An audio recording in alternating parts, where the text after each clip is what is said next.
Let's be real. As a dungeon master, there's nothing worse than hyping up a terrifying boss, only for your players to walk in and just flatten it in a single round. It's a total anticlimax that can suck the air out of a whole campaign. But what if you could build a lair that's so twisted, so psychologically brutal, that your players will be talking about it for weeks, for months after? In this video, I'm going to show you how I built the ultimate Aboleth Lair, a submerged nightmare of pure dread, and I'll give you the blueprint so that you can do it too. Hello adventurers, and welcome back to the Red Quills. This week on the Really Quick Map series, we're going to be talking about taking the Aboleth, which is one of the iconic D&D monsters, and creating a lair for it in a way that uses its lore, its abilities, its stat blocks to the greatest effect, so that we can not only make it memorable for your players, but challenge them into thinking creatively about their own abilities and preparing properly for combat experiences and, for being a little bit scared. The Aboleth isn't just a big fish with tentacles. They are ancient, psychic beings that were around before the gods. They ruled the world in the dawn of time, and they have never, ever forgotten being knocked off the throne. An Aboleth doesn't just want to kill your players. It wants to take apart their reality. It wants to turn them against each other and then enslave whatever's left. But a creature that's this epic deserves a lair to match. A simple underwater cave isn't going to cut it. We need to create an environment that's as much of a threat as the monster itself, a place that chews through the party's resources, their sanity and their trust. And that is why I'm going to design Thulkatl Anuk. It's an ancient UNT ziggurat in the swamps, half sunk, that the Aboleth has moved into and created a lair of its own. And what I'm going to do is I am going to take out my little black book, open it up, and we're going to start sketching out this lair. And as I do so, I'm going to talk about how we're creating it in a way that uses the abilities of the Aboleth to greatest effect, and what you should keep in mind when you're creating your own. And if you want a full downloadable about this, you can check out the Patreon. It's available for members. But this is designed for you to be able to create your own, for your own campaign, something that fits into the lore in a way that is really satisfying. Before you draw a single hallway, every great dungeon needs a core concept, and this is your guiding star. It informs every single choice that you make. For this lair, the monster is the Aboleth, but the concept that we're going with is what's important in creating it, in understanding how we can kind of summarize what an Aboleth, or any monster really, when you're creating its lair, is all about. You need to be able to kind of summarize it in a single sentence so you can think of your way through how to access that.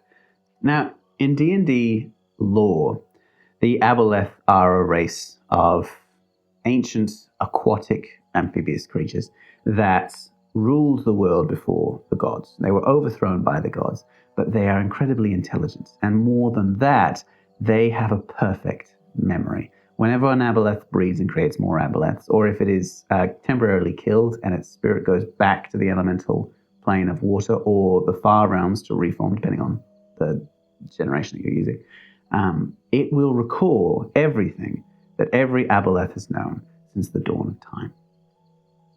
And if that isn't terrifying, I don't know what is.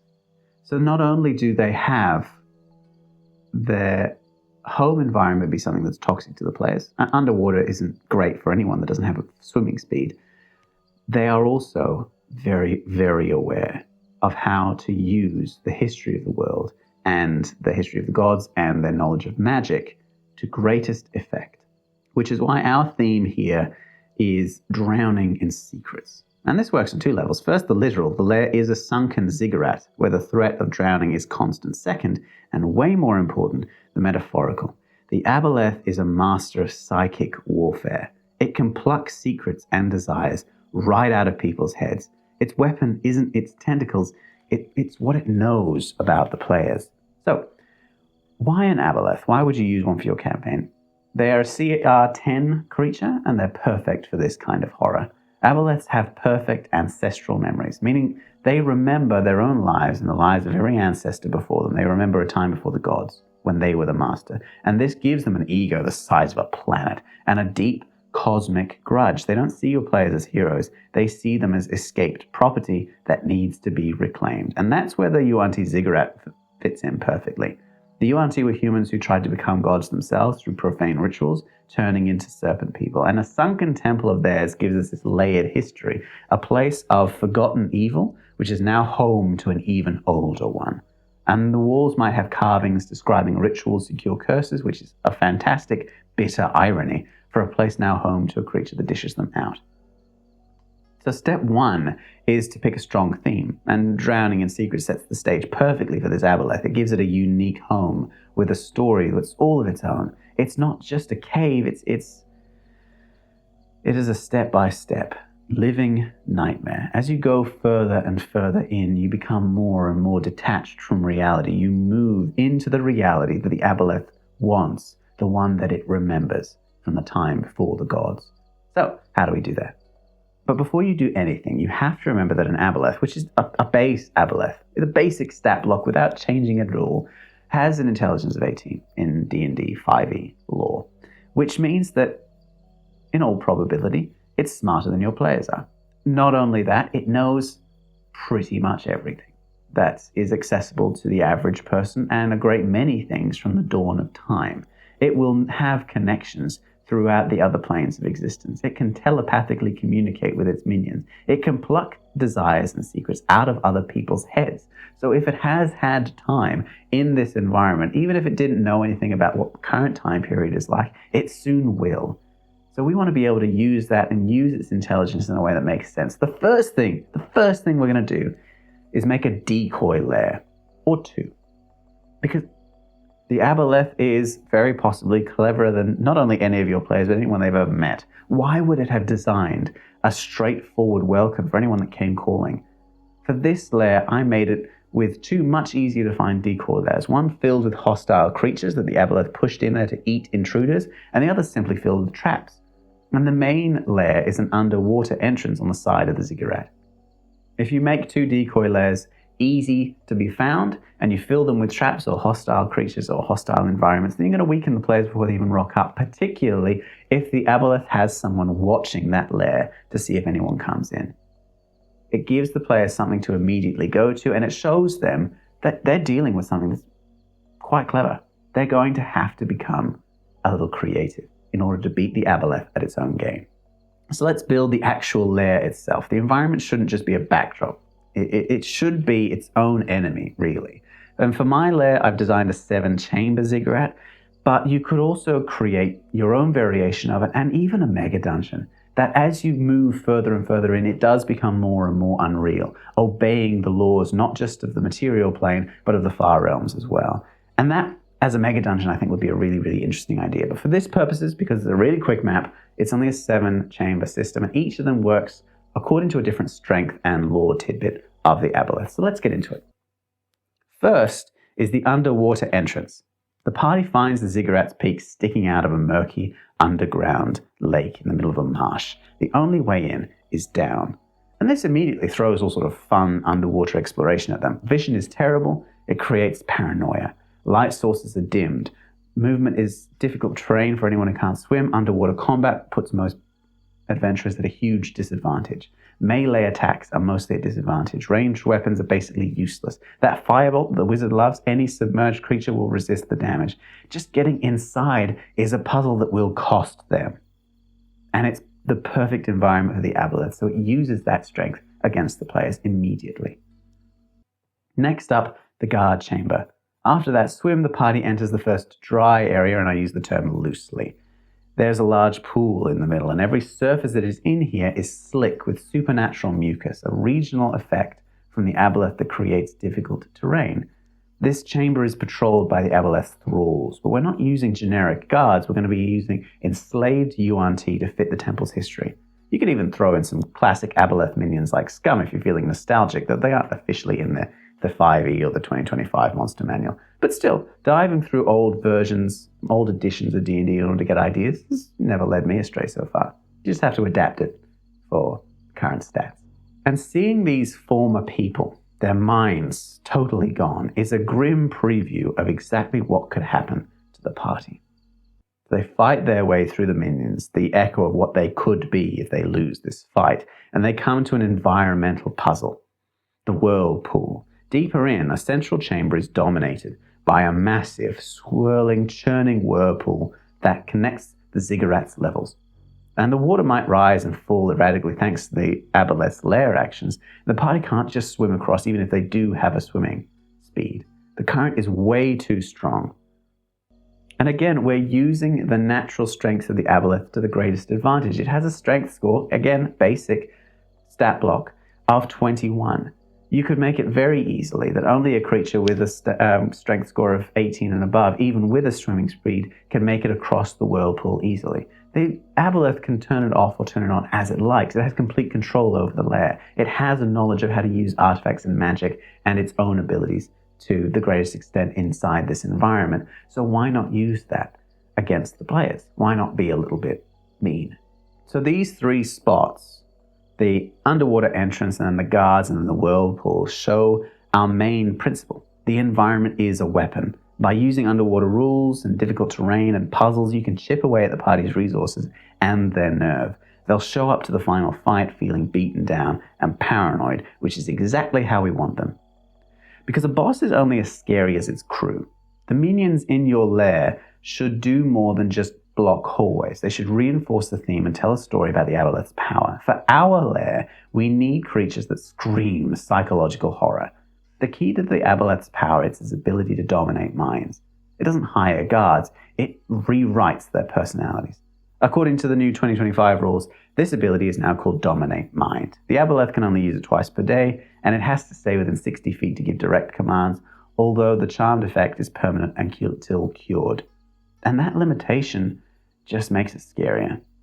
The Aboleth is always lurking nearby. The lair should be filled with its puppets, former adventurers, captured locals, you name it. They might even weep when they attack the party completely against their will. And one of the things that I keep in mind as a DM as we go through is my own internal rule, which is saving throws are for main characters. Otherwise, everything approaches the will of the story. So if you have an ability like Dominate Minds, then yes, the players can make a saving throw against it for the chance of throwing it off in order to allow the plot to keep going forward. They are heroes. That is their function. That is their greatest strength. They can make saving throws. NPCs, unless the story has a reason for it, I tend to not have saving throws. They just fail over time. So if a group of, NPCs have been exposed to the power of the Aboleth for, say, a week or a month or a year, then they have no saves anymore, even if they are attacked. They will be permanently charmed by it. They will constantly do what it demands of them. And that way you can still use its abilities, but keep in mind how you can alter it between PCs and NPCs. So for our cast, we've got what we'll call the puppeted blanks. Those NPCs that no longer have a mind of their own. But let's get creative. In a flooded hall, maybe the party finds a giant shark with an unnervingly intelligent look in its eye, its mind now a tool for the Aboleth. Or an aquatic troll, changed by the venom of the Aboleth, its regeneration making it an absolute pain to deal with, its mind twisted into loyalty. And now for the real mind game, using Dominate Mind before the party knows what's happening. The lair is full of dark corners of water, all connected by these submerged tunnels, and as the party moves past one, the Aboleth can target a player with a low wisdom save. You, the DM, ask for the save in secret, and if they fail, they're now a spy. The Aboleth will use them to sabotage the group, giving bad advice, accidentally springing a trap, or wasting a crucial spell. The paranoia this creates is worth more than any combat. And if you're doing that as well, I would recommend thinking through it beforehand. The Aboleth is aware that its Dominate Mind is a strength, but you don't want to give the party an awareness that one of them is being turned against them in case it spoils the immersion for them. So if you are communicating to one player precisely what's happening, I'd write up the instructions that the Aboleth has for them beforehand, so you can just give it straight to the player without taking any time and, going off into one corner to discuss with them. That'll give it away for the other players. Be prepared for that and move forward. The Aboleth is an ancient alien genius. It doesn't just build a straightforward dungeon. It builds a maze of lies which are designed to break minds. That's how we take the lair from just a set of rooms to a psychological meat grinder. And to do that, we lean into its psychic powers. Now, let it cast phantasmal force. Imagine a player suddenly sees their friend morph into a monster. A rope bridge appears to be made of writhing snakes. A healing potion looks like it's full of poison. They're not just illusions, they're targeted psychic attacks that deal damage. The NPCs in the lair, they're the player's loved ones. They're love interests, their children, their parents. The lair is suddenly filled with things that they are afraid of. When you use something like Phantasmal Force, the fear doesn't just have to be a direct fear. It can be something that they are afraid of in the long term. If they have a loved one that they are afraid of losing, if they have shadows from their past that they are fleeing, if they have a secret that they are keeping, the Aboleth can use that. And that brings us to the Librum Crania, the Library of Skulls. And this room is part lore, part temptation. Instead of books, the shelves are lined with the skulls of the Aboleth's past victims. As the players enter, the Aboleth uses its probing telepathy. When it communicates with the player telepathically, it can instantly learn their greatest desires. It then uses that to tempt them. The fighter who craves glory sees a legendary sword on an altar. The wizard seeking lost knowledge finds a tome of incredible power. But reaching for these things might string a trap, or even worse, require them to voluntarily fail a save against the Aboleth's influence, risking domination. The room isn't about fighting. It's a test of will that makes the threat deeply personal. Finally, we have the Nursery, and the idea is that the room is pure nightmare fuel. We want them to be terrified of what the Aboleth can do. So, let's terrify them. It's a vast, flooded cavern filled with pulsating, translucent eggs. Swimming around them are swarms of lesser minions. The room does two things. It's a horde fight designed to burn through the party's remaining area of effect spell, but more importantly, it's a lore dump. Maybe there are murals carved by enslaved hands showing the Aboleth's ancient empire or its plans for the surface world. It's one last, horrifying look at the scale of this thing's ambition before they actually meet the mastermind. And this is it. This is the big finish. The party is hurting. It's low on resources. Their trust is shot. They've finally reached the Aboleth's true sanctum, the Sleeping Vault. It's not a flat, boring room. It's a dynamic arena which is designed to let the Aboleth shine. In this particular case, I've created it not just as a boss fight, but as a puzzle as well. They fought their way through the lair. And if the Aboleth is clever, and it is, then they won't have encountered all of its forces. They've just encountered the home guard. The party can't stay here indefinitely because they will be trapped in here. They've got to get through the door quickly. But the door to the Sleeping Vault is designed to have been opened by tentacles, because that's what the Aboleth has. That gives them a practical puzzle to try to think their way through. The exact mechanics of it are entirely up to you, but that's just my approach to it. And once the door is open, they come into the cavern itself, where the Aboleth sleeps. It has to be safe for the Aboleth. Ideally have an escape tunnel of some kind, or some kind of decoy. Again, it will have thought through what happens when something gets to its lair. It is vain and egotistical, but it's not stupid. It will be aware that it is vulnerable. If something gets here, it won't have created a dead end for itself. Now, the Aboleth has a much faster swim speed than anyone in the party, and it will never ever fight on their terms. It'll use hit and run tactics. It'll burst from a deep pool for a flurry of tentacle attacks and then vanish back into the murk. It will use environmental effects to lower the visibility of the water so that it can move in an area that it is very familiar with and the party doesn't know at all. This is where lair actions and legendary actions are a clutch. On initiative to count 20, the Aboleth gets a lair action. It can use the water itself as a weapon. It creates a tide to drag people off ledges. It can blast their minds with psychic rage. And these actions keep the battlefield changing and keep the players scrambling. After another creature's turn, the Aboleth can use a legendary action. Its psychic drain is terrifying. It can deal psychic damage to a creature that it has charmed and regain hit points equal to the damage. If a party member is under its control, the Aboleth can use them as a living health potion, healing itself while their friends suffer. And in the updated 2025 Aboleth, it's even scarier. Its HP is higher. It's got its initiative bonus boosted, so it's probably going to go first. The iconic disease from its tentacles is gone, and that's a real bummer, because I loved that. But instead, anything that it attacks becomes grappled, and that's pretty good for a hostile environment, especially if it can't breathe. The real horror is its mucus cloud. Any creature that starts its turn in the cloud is cursed, and the curse makes the skin slimy and deals 1d12 acid damage every 10 minutes they spend out of water unless they keep it wet. It's like the disease before. It's a slow, agonizing burn. But here's the kicker. It now has the new Eldritch Restoration feature. If the players manage to destroy its body, its spirit just reforms in the far realm over 5d10 days. It's not technically immortal, the threat can be ended permanently, but it makes the victory feel temporary and the Aboleth feel like a truly cosmic horror.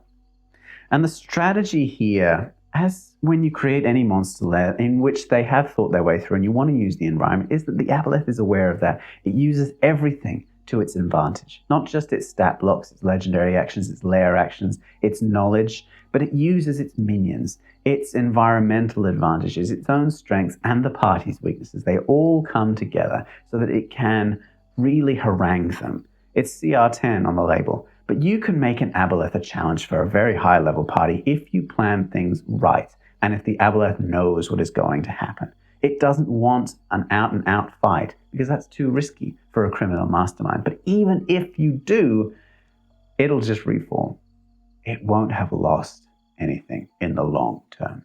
So there you go, a blueprint for building not just a lair, but an unforgettable adventure. And by focusing on that strong theme that we had, we create a solid foundation. You turn the environment into an enemy. You pick minions that tell a story. You use deception to attack the player's mind and not just their character sheets. And you bring it all home in a final battle that uses every tool the monster has. And this approach turns a boss fight into something your players will actually remember. They won't just remember killing a monster. They will remember the fear, the dread, the paranoia, the tough choices, the victory they had to fight tooth and nail to earn. That's what we want to go for. That feeling of victory that comes when the players have been challenged and overcome that challenge. So once again, thank you for watching this episode of the Really Quick Map series. We have our Aboleth Lair here, Thulkatl Anuk, the old ziggurat. The lair in the water is actually on my maps of the Kingdom of Endon.